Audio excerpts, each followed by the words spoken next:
चल जी देवरिया जिला में जन ऊपर परैया ना होले परई लोग बोलन ना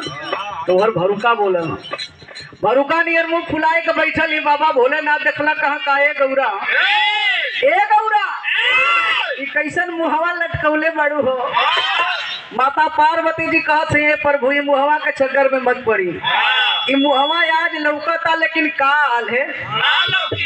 कहाँ चल जेबू कहाँ जाता नहीं नहीं हर कहाँ नहीं हर चल जेबू तो हम कैसे रह कहाँ जैसे रहल वैसे रही हो। तोरे बाल बच्चा से मतलबे नहीं खे जब देखा तब खाली गांजा भांग में जनबा धूत रह छुआ। अच्छा तो भैया मेहरारू चाहे कोई के घरे का मेहरारू हो चाहे हमारे घरे को हो चाहे आप लोगन के घरे को हो मेहरारू यदि नैहर गईले तो हट गए गईनी तो वो बिना नैहर गईले मनी है वैसे ही माता पार्वती जी जीत गई के नैहरे पहुंच गईली। आज जब गए नहीं तो बिटिया बहन कोई के जनबा ससुराल से नैहर में जाली तो सखी सहेली लोग हाल चाल ले बदे पूछली हाल चाल ले बदे पूछे पहुंचा नहीं कहा गौरा और बतावा अपने बौरावा के हाल चाल कहा कहीं है सखी बौरावा तो साचो में बौरा मिल गई वो बतावा छिनका कहे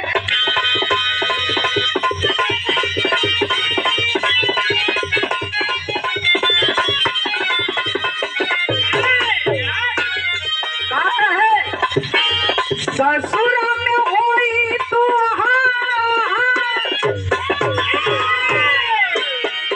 ससुर में होई तो बहुत लगती मोती के दिल मार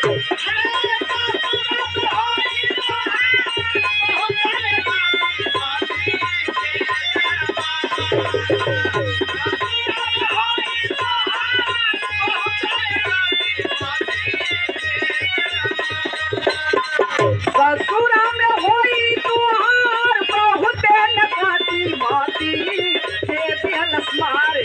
अरे यही सद पाऊंगा हवा से पीला वाला लवलू बोले गौरा रहा तो कुआ अरे यही सद पाऊंगा हवा से पीला वाला लवलू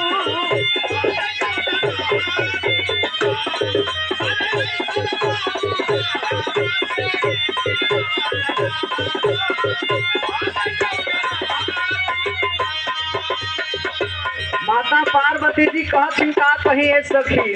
बौराहवा तो साचो में बौराह मिल गई तो सखी सहेली लोग ताना मारथिन कहथिन का कहे इनके रहे हाला होवे धोनी या के मालिक अरे धोनी या के मालिक लागे कि पाकिया भिखारन होरा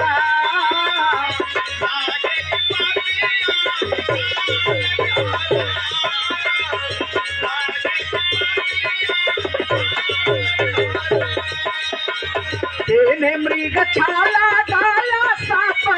वाक्य माला यार सापा वाक्य माला छाटावा में गंगा जी के धारन हो राम